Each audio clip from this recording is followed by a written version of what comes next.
देखो by election নহয় प्रमोद बड़ो ইয়াত মানে বাই ইলেকশন কৰিবলৈ ইলেকশন খেলা নাই प्रमोद बड़ो इलेक्शन খেলিছে ইউপিপিএলৰ নীতিৰ আধাৰত ইউপিপিএলৰ সিদ্ধান্তৰ আধাৰত ইউপিপিএলৰ মিশন ভিজনটো বাস্তৱত ৰূপায়ণ দিবৰ কাৰণে যেনেকৈ 5টা বছৰ কাউন্সিলত কাম কৰিছিলো অসমত আহি আছো আমি আমাৰ এজেন্ডা লৈ প্লাই অসমৰ পিছপৰা জনগোষ্ঠী অসমৰ অৱহেলিত জনগোষ্ঠী অসমৰ সকলো ক্ষুদ্ৰ ক্ষুদ্ৰ জনগোষ্ঠী যিসকলে আজিলৈকে ন্যায় পোৱা নাই তেখেতসকলৰ কাৰণে কাম কৰিবলৈ আমি আহি আছো মোৰ ক্ষেত্ৰত মুখ্যমন্ত্ৰী ডাঙৰীয়াই যিটো কৈছে যে ৰাজ্যসভাত যাব বিধায়কটো এৰিব ৰাজ্যসভাত যাব লাগিলে বিধায়কটো এৰিব লাগিলে মই কণ্টেষ্ট নকৰিলে এটাই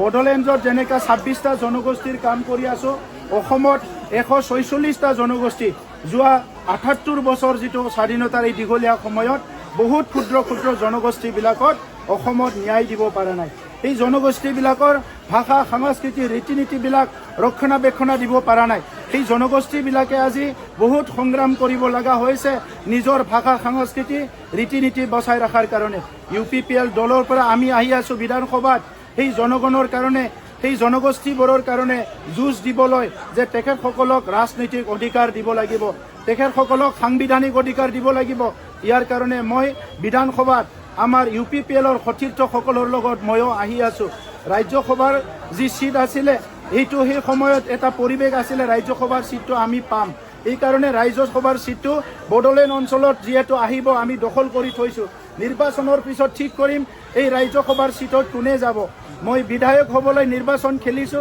আৰু বিধায়ক হৈ পেলাই অসমৰ 146টা জনগোষ্ঠী আৰু বডোলেণ্ডৰ 26টা জনগোষ্ঠীৰ একেলগে সমস্যা সমাধান কৰাৰ কাৰণে বিধানসভাত আহি আছো আপুনি ইয়াত থাকিলে কোনোবা ভয় খায় নেকি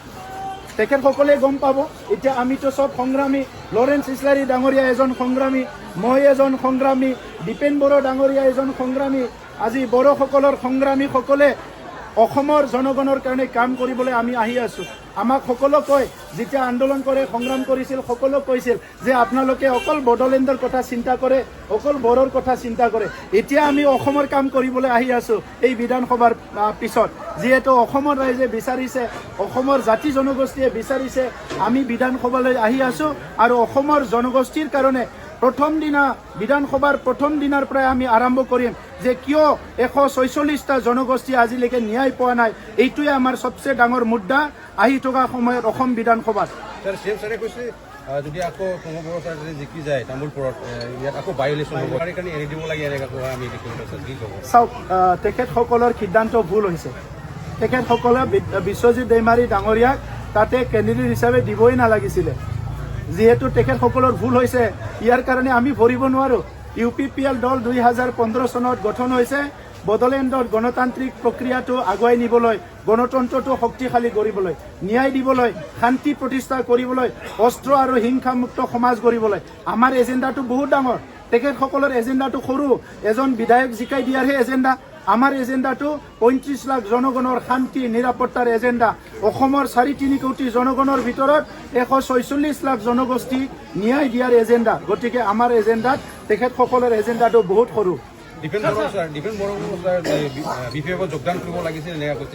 দীপেন বড়ো ডাঙৰীয়া আমাৰ বড়োসকলৰ এজন নেতা তেখেতে জাতীয় সংগঠনটো বহুত বছৰ নেতৃত্ব দিছে তেখেতে বড়োৰ লগতে অহিন জনগোষ্ঠীৰ কাৰণে যোৱা 20-25 বছৰে কাম কৰিছে আজি ওদালগুৰিবাসী অসমবাসী বডোলেণ্ডবাসীয়ে ভালকে জানে দীপেন বড়ো কোন হয় গতিকে দীপেন বড়ো ডাঙৰীয়া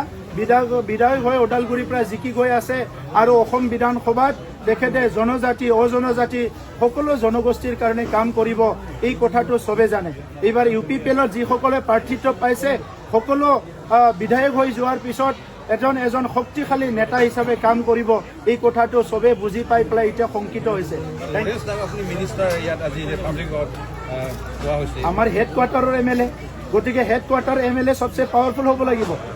এইটো আমাৰ কেন্দ্ৰ হয় ইয়াৰ পৰাই সব সিদ্ধান্ত হয় গতিকে ইয়াত দেশ বিদেশৰ মানুহ আহিব ইয়াত প্ৰতিনিধি আহিব ইয়াত সব কুছ হ'ব তো ইয়াৰ বিধায়কজন মন্ত্ৰী হৈ থকা মানে আমাৰ ইয়াত অসমৰ ভাৰতৰ দেশ বিদেশৰ যিমান মানুহ আহে এই সকলক ইয়াত মানে ৰিচিভ কৰা ইয়াৰ পৰা সিদ্ধান্ত হোৱা আৰু কোকৰাঝাৰখন যে 30-40 বছৰ পিছ পৰি আছিলে ইয়াৰ সকলো সমস্যাবিলাক সমাধান কৰাত যেটো আগ্ৰহী আৰু মানে দায়িত্ব ল'ব লাগে সেইটো লৰেন্স ইছলাৰীয়ে ৰ'ব। এইকাৰণে তেখেতক মন্ত্ৰীত্ব দিয়াটো দৰকাৰ।